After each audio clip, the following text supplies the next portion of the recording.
Assalamualaikum warahmatullahi wabarakatuh.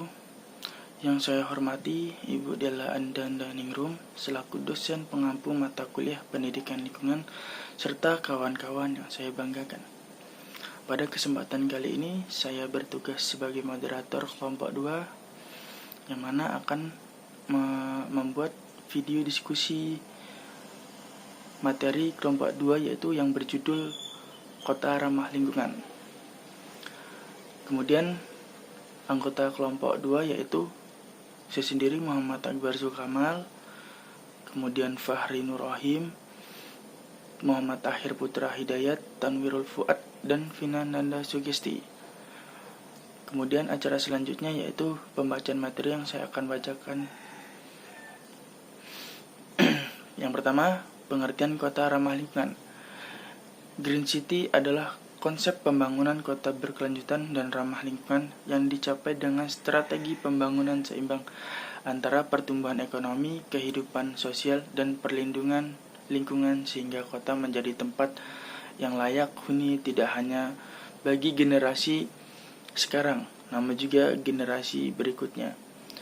Green City bertujuan untuk menghasilkan sebuah pembangunan kota yang berkelanjutan dengan mengurangi dampak negatif pembangunan terhadap lingkungan dengan kombinasi strategi tata ruang, strategi infrastruktur, dan strategi pembangunan sosial. Green City terdiri dari 8 elemen yaitu: pertama, green planning dan design, perencanaan dan perancangan hijau. Kedua, green open space, ruang terbuka hijau. Yang ketiga, green waste atau pengelolaan sampah hijau. Keempat, green transportation atau transportasi hijau. Yang kelima, green water atau manajemen air yang hijau. Yang keenam, green energy atau energi hijau.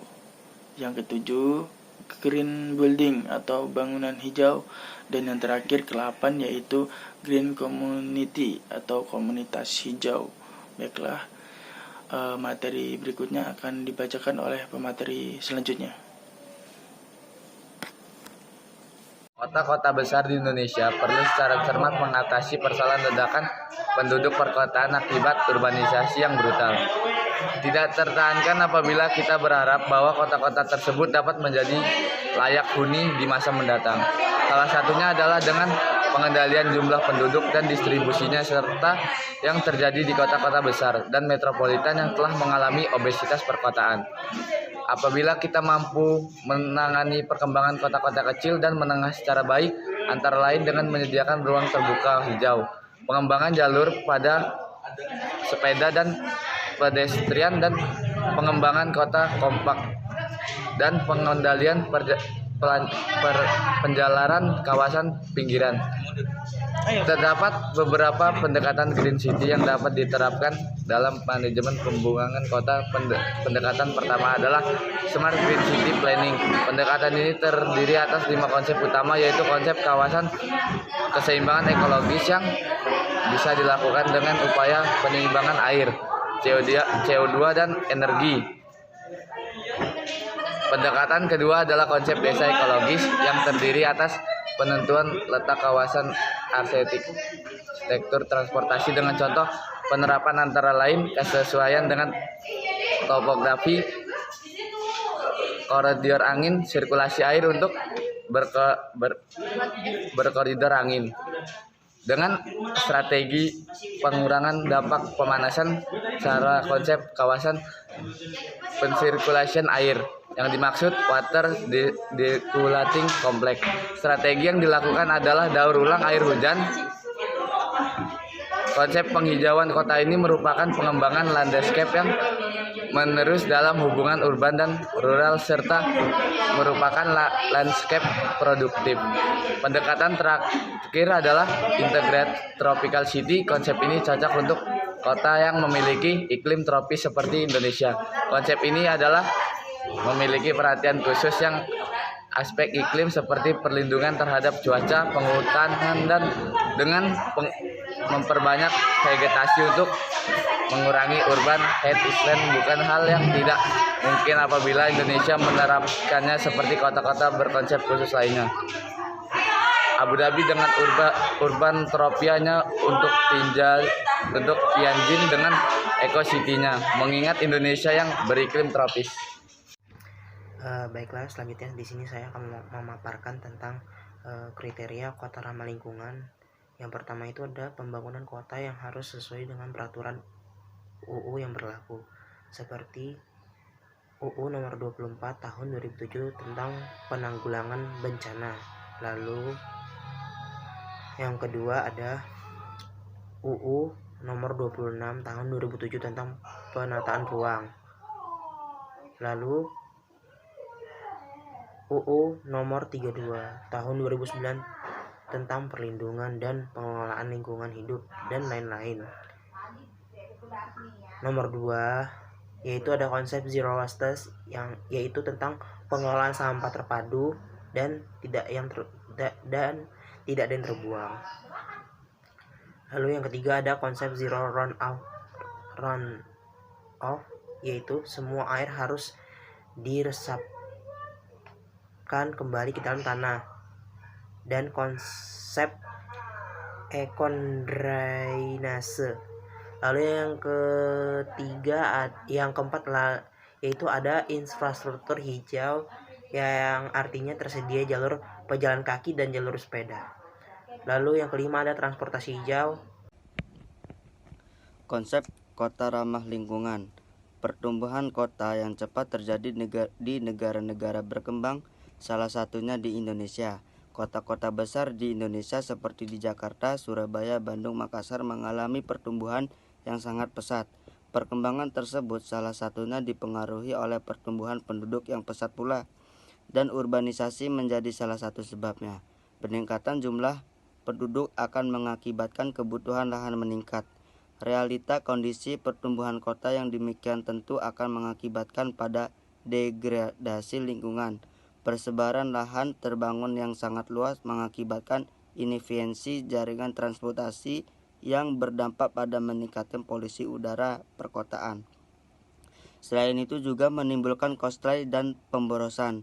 Lihat saja Jakarta yang merupakan ibu kota Indonesia. Kota tersebut sudah mengalami perkembangan yang terlalu pesat sehingga mengalami overworld, menjadikan kota tersebut sebagai kota yang tidak layak untuk ditinggali. Bahkan sempat muncul isu tentang pemindahan ibu kota akibat ketidaklayakan. Belum lagi kota-kota besar lain yang mulai berkembang seperti Surabaya, Bandung, dan lain-lain. Berdasarkan keadaan itu, dalam melakukan perencanaan kota dibutuhkan pendekatan konsep perencanaan yang berkelanjutan. Ada beberapa konsep pengembangan kota yang berkelanjutan, salah satunya adalah konsep Grand City yang selaras dengan alam. Grand City dikenal sebagai kota ekologis. Kota yang secara ekologis juga dapat dikatakan kota yang sehat. Artinya, adanya keseimbangan antara pembangunan dan perkembangan kota dengan kelestarian lingkungan. Kota sehat juga merupakan suatu kondisi dari suatu kota yang aman, nyaman, bersih, dan sehat untuk dihuni penduduknya, dengan mengoptimalkan potensi sosial ekonomi masyarakat melalui pemberdayaan forum masyarakat. Difasilitasi oleh sektor terkait dan sinkron dengan perencanaan kota. Untuk dapat mewujudkan diperlukan usaha dari setiap individu, anggota masyarakat, dan semua pihak terkait stakeholders. Konsep ini sesuai dengan pendekatan yang disampaikan oleh Hal Ebenezer Howard, Patrick Geddes, Alexander Lewis, Mumford, dan aplikasi dari pendekatan yang disampaikan di atas adalah menghindarkan pembangunan kawasan yang tidak terbangun. Hal ini menekankan pada kebutuhan terhadap rencana pengembangan kota dan kota-kota baru yang memperhatikan kondisi ekologis lokal dan meminimalkan dampak merugikan dari perkembangan kota-kota selanjutnya, juga memastikan pengembangan kota yang dengan sendirinya menciptakan aset alami lokal.